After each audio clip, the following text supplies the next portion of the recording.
Hoy nos visita y le agradecemos la amabilidad que tiene con RCR al doctor Javier González Olechea Franco. No requiere mayor presentación, actualmente es precandidato presidencial por el Partido Popular Cristiano, en su momento ha sido ministro de Relaciones Exteriores. Quiero saludarlo, doctor Javier González Olechea. José, buenos días, muchas gracias. Es un gusto en realidad, porque vamos a conversar de distintos temas. Uno, naturalmente, el enfoque en la mirada internacional, recientemente la llegada de Edmundo González Urrutia a nuestro país, un poco la posición que asume nuestro país, la Cancillería de manera puntual, y también los temas de política actual en el territorio nacional. Muy amable. Y las propuestas como precandidato a la presidencia de la República por cuenta del PPC. Naturalmente que eso es así, porque me interesa conocer cuál es la mirada que usted tiene. Usted siempre no ha negado, además, usted la intención de ser presidente de la República. Y no solamente no le he negado, sino que le ha afirmado. Lo ha afirmado, y eso me parece muy importante.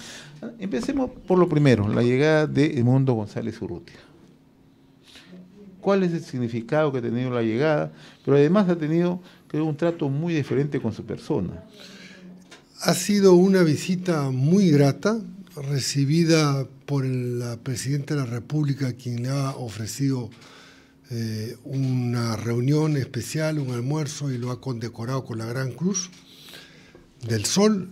El Congreso de la República también hizo lo propio, lo invitó el presidente del Congreso, estuvo la mesa directiva, también presentes algunas autoridades e invitados especiales, y el municipio de Lima. El alcalde de Lima le rindió un homenaje, le entregó las llaves de la ciudad y una gran condecoración en el grado de Gran Cruz.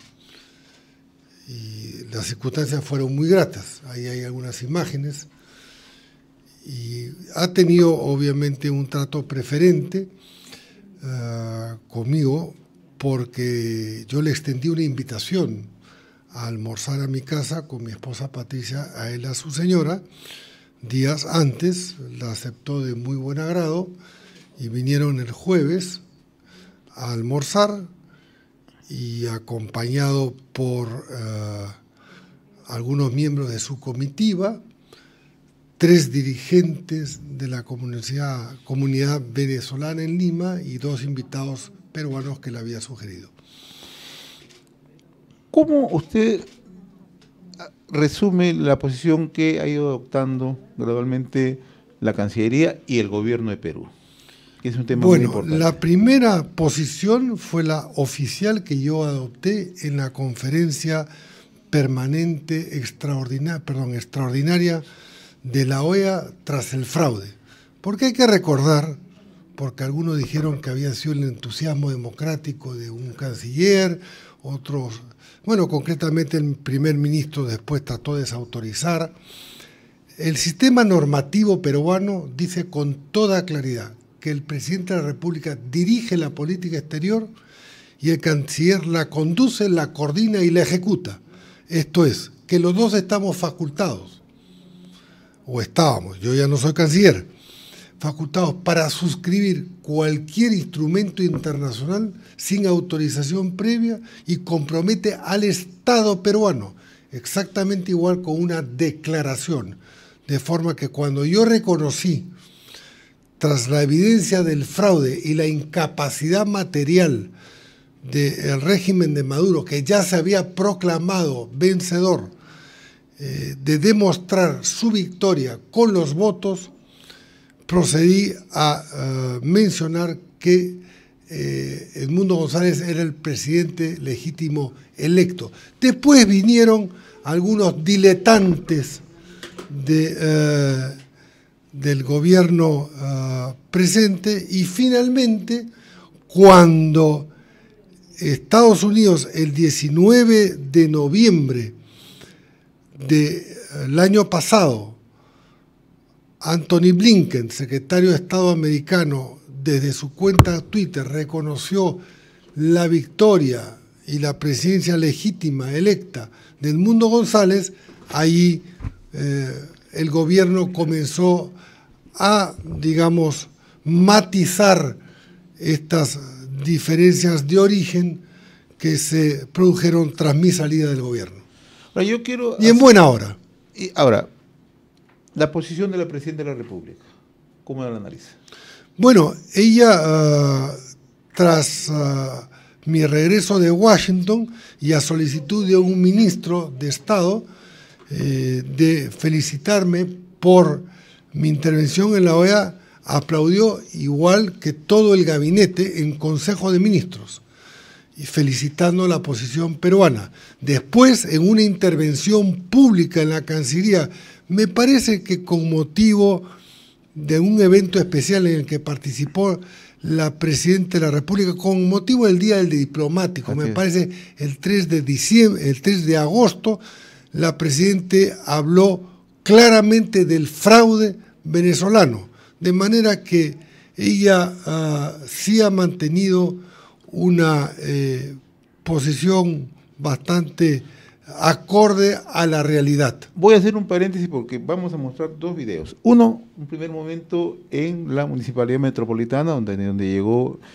González Urrutia, donde aparte del reconocimiento de González Urrutia, usted también recibe un reconocimiento de parte de la municipalidad. A ver, vamos a visualizar ese momento. ¿Cómo se sintió usted que recibió todos estos?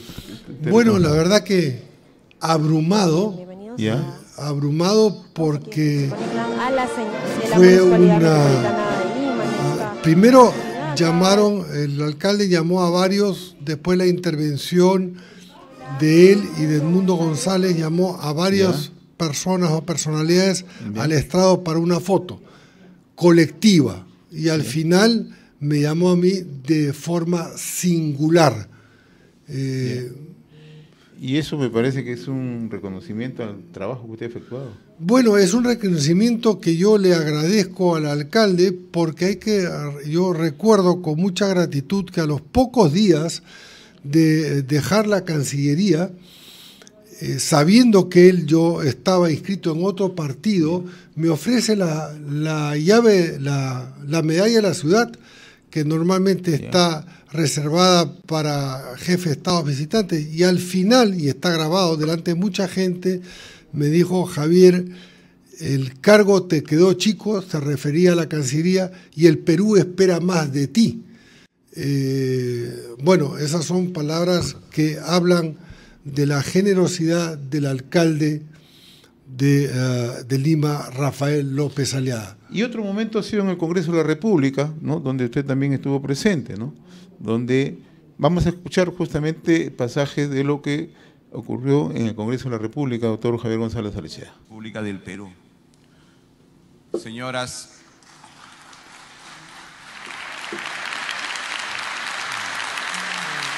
ahí está la evolución.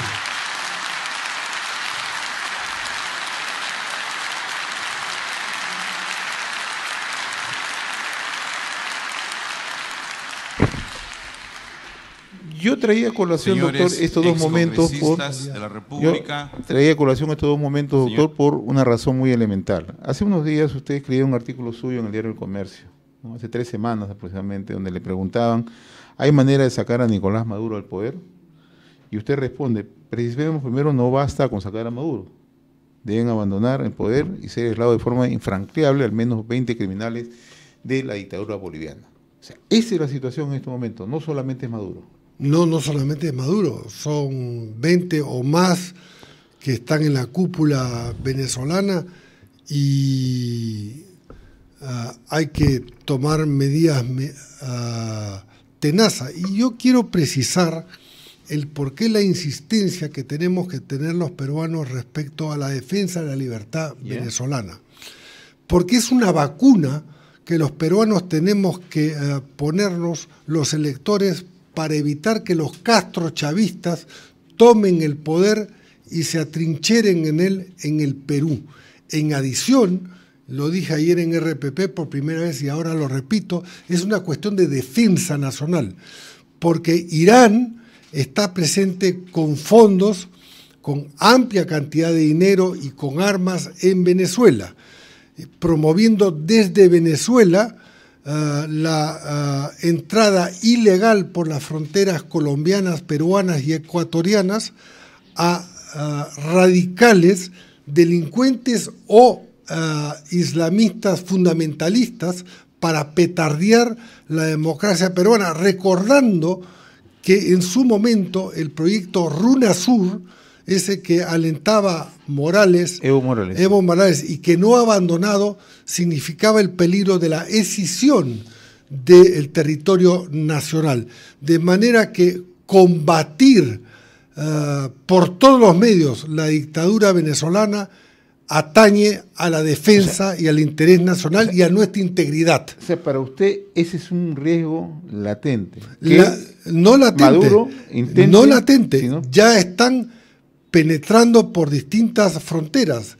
Yo entonces, cuando canciller, tenía información. Es más, había tratativas, y lo habíamos detectado, de estos sujetos de obtener pasaportes de un país andino, para poder ingresar libremente, sin visa, al Perú. ¿Ese país andino es Bolivia? Es Bolivia. Esto es grave, ciertamente. Esto es grave. Por eso que hay que insistir en que la defensa de la libertad y acabar con la dictadura de Maduro es una cuestión también de defensa nacional y de la integridad territorial del Perú. Pero usted a la par ha planteado que en esta emergencia nacional se deben cerrar todas las fronteras.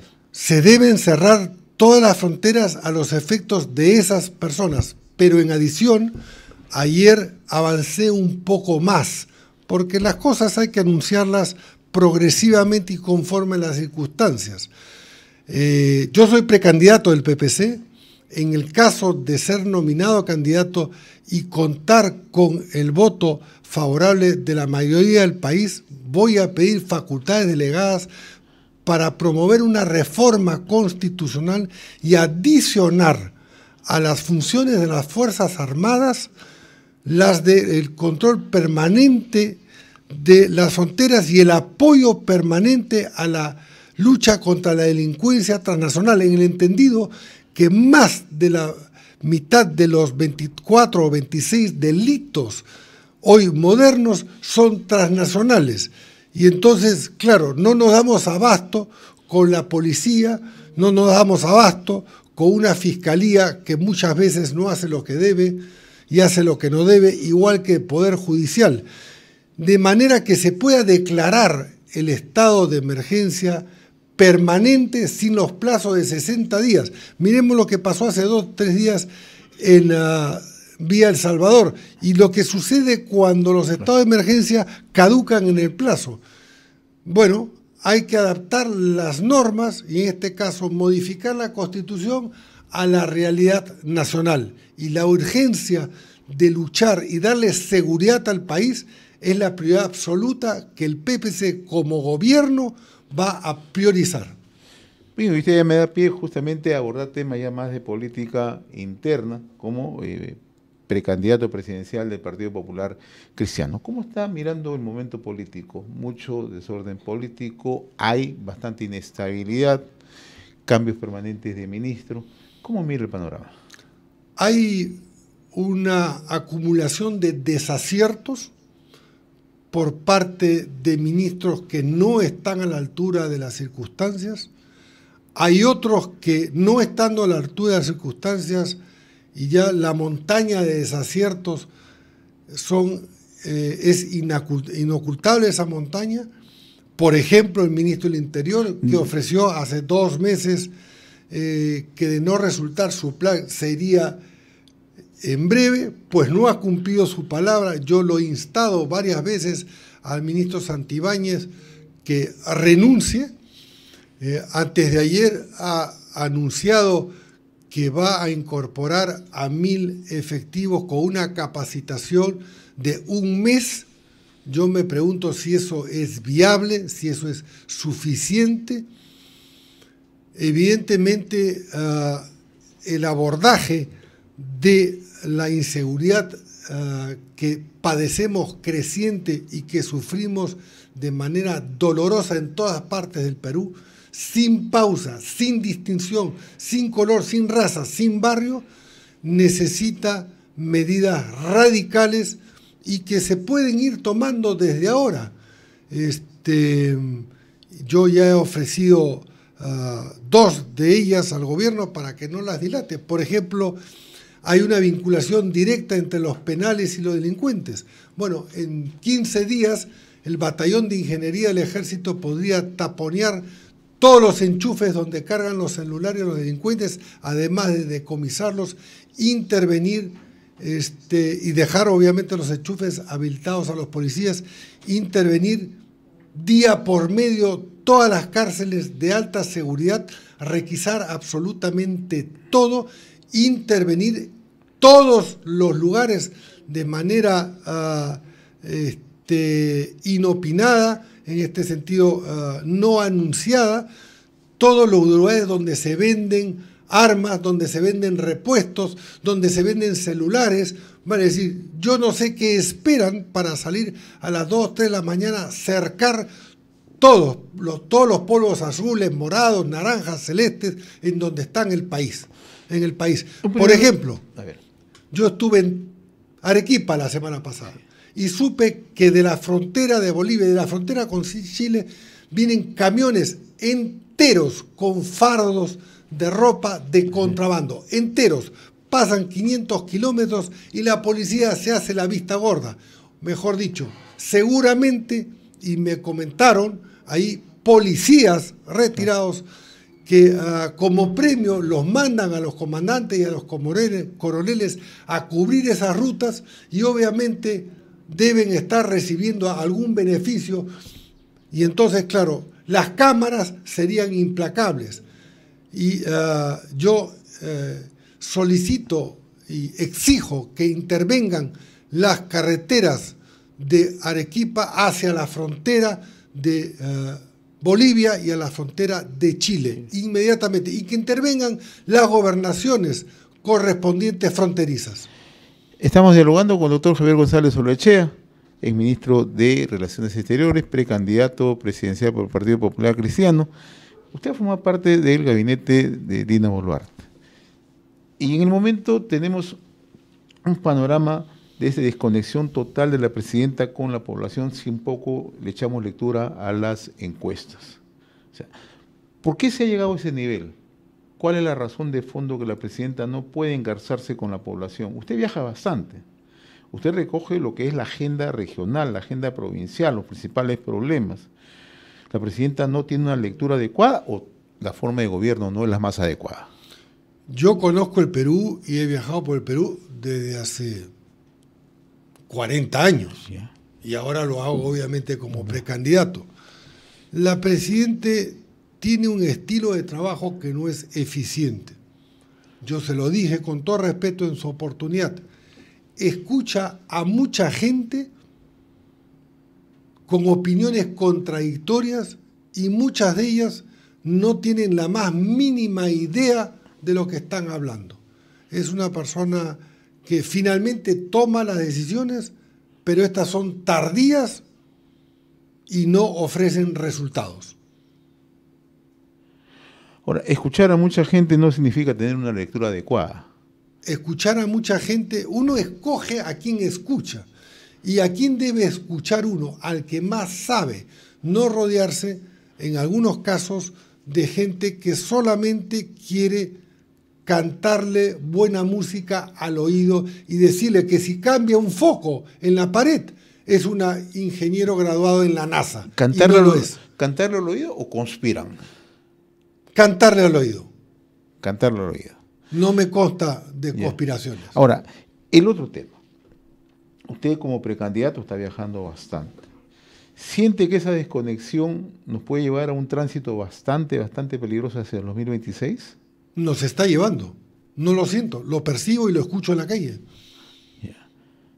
¿Hacia dónde podemos ir si es que no tomamos el rumbo correcto? Si la presidenta por lo menos no le da estabilidad al país. Mayor y de insospechadas consecuencias en el 2026. ¿Así de tan grave? Así de tan grave. Entonces eso me invita a la siguiente pregunta, doctor Javier González Olechea. O sea, ¿es necesario entonces, usted con la experiencia política que tiene, además leo muy de cerca de sus comentarios que hace a través de sus redes, la necesidad de poder converger con proyectos políticos de largo plazo en el país? Estamos hablando de lo que yo proyecto y lo que yo promuevo y por lo que yo aspiro a que mis amigos los militantes del PPC voten a la hora de la elección interna y ser nominado candidato a la presidencia de la República es por un cambio radical, un cambio que remueva todo, que intervenga todo lo que sea posible, intervenir con facultades delegadas para el Congreso, para lo cual pediré, en el caso de ser candidato, el mandato expreso para que la población entienda que Javier González Olaechea va a ir al fondo de los problemas y abordar las más prontas soluciones. Eso es como política de gobierno a futuro, pero como momento de coyuntura, como momento actual, ¿es necesario las alianzas políticas para salvar el país? Es necesario conjuntar esfuerzos con los partidos demócratas que piensan exactamente o parecido y que tienen propuestas con el PPC.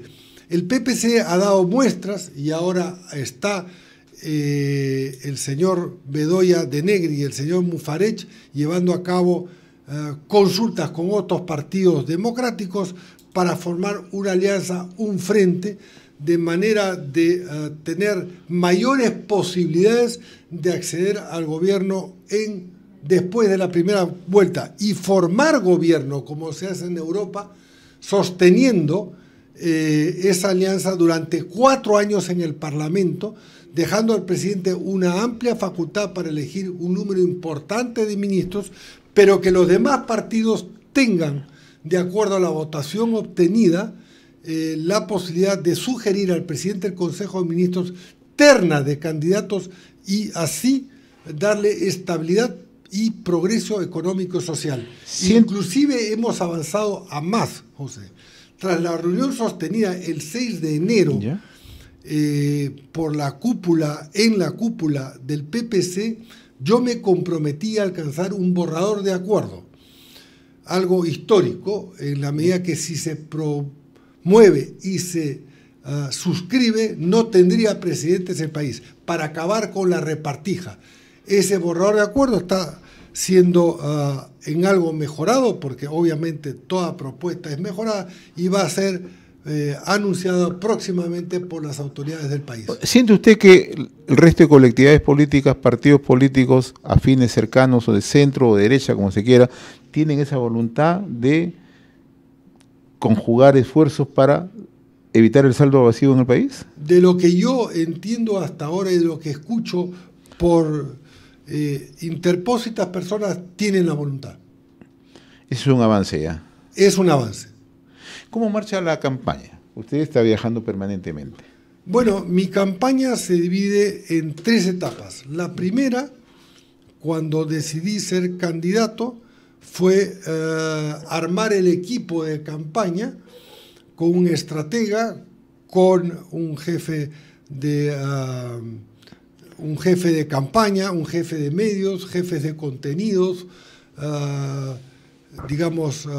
asistencia técnica, un equipo técnico de plan y también obviamente gente que conduce redes, un equipo que va creciendo, con el cual ya tenemos lugar donde trabajar en Miraflores, en un local de pre-campaña. La segunda etapa era adelantarnos para decir con toda claridad al país y al PPC, obviamente, que yo deseaba ser candidato a la presidencia de la República con una vieja motivación y con el expertise, con la formación necesaria y habiendo demostrado firmeza, habiendo demostrado honestidad cuando tuve la oportunidad que me brindó la Presidenta de servir con honor al país. A diferencia de otros candidatos de cualquier partido que pueden ofrecer, voy a hacer tal cosa, voy a ejercer mano dura, voy a ser íntegro, el elector peruano, sobre todo el más joven, el que tiene menos de 30 años, que es el 52% del país, y también el mayor, y eso lo percibo cuando salgo de mi casa, lo recuerda muy frescamente, porque en la OEA demostré que podía hablar con firmeza, con autonomía, hablando lo correcto y no adecuándome a lo políticamente correcto, combatir las dictaduras, combatir los fraudes y también combatir el robo, porque ahí también mencioné que se enriquecían a todo dar. Es más, en otra entrevista yo comenté que había otorgado una lista a la que tuve acceso de 55 narcobolivarianos dirigentes de Venezuela con cuentas en el exterior, y le pedí entonces a varios cancilleres que congelaran esas cuentas, de manera que yo no, aunque esto no es una presunción o no es algo presumido, pero la gente sí me reconoce como alguien con decisión, con voluntad, con formación y sin cuentas con la justicia. Una pregunta final, doctor Javier González Olechea. El tema de los migrantes, ¿cómo enfrentamos cuando ya es una decisión del gobierno de los Estados Unidos? Me estoy refiriendo al caso peruano. Hacerlo dignamente, va a decir, en primer lugar, reconocer que todo Estado, así como el Perú, tiene el derecho a establecer su política migratoria. En este caso, Estados Unidos ha añadido la condición de defensa en cuanto refiere a la frontera con México. Todo Estado tiene el derecho a establecer. El Perú también lo hace. El Perú muchas veces rechaza en el mismo aeropuerto a personas que quieren ingresar porque las considera no aptas para visitar al Perú. El Perú tiene que actuar prontamente para brindarle todos los servicios adicionales que los 16 consulados generales no ofrecen en los Estados Unidos para la asistencia legal y no legal de todos quienes pudieran ser afectados por esta decisión. Pero de lo que se va comprobando, por lo menos de los envíos de las repatriaciones o exportaciones o deportaciones a otros países, Estados Unidos le está dando prioridad a todos los que tienen cuentas con la justicia. Doctor Javier González Olechea, muy reconocido por esta visita a RCR, Red de Comunicación Regional. No será la primera, vamos a seguir conversando más adelante. Muchas gracias, José, con el compromiso de enviarme el link lo antes posible. Ha sido un gusto. Conversábamos con el doctor Javier González Olechea.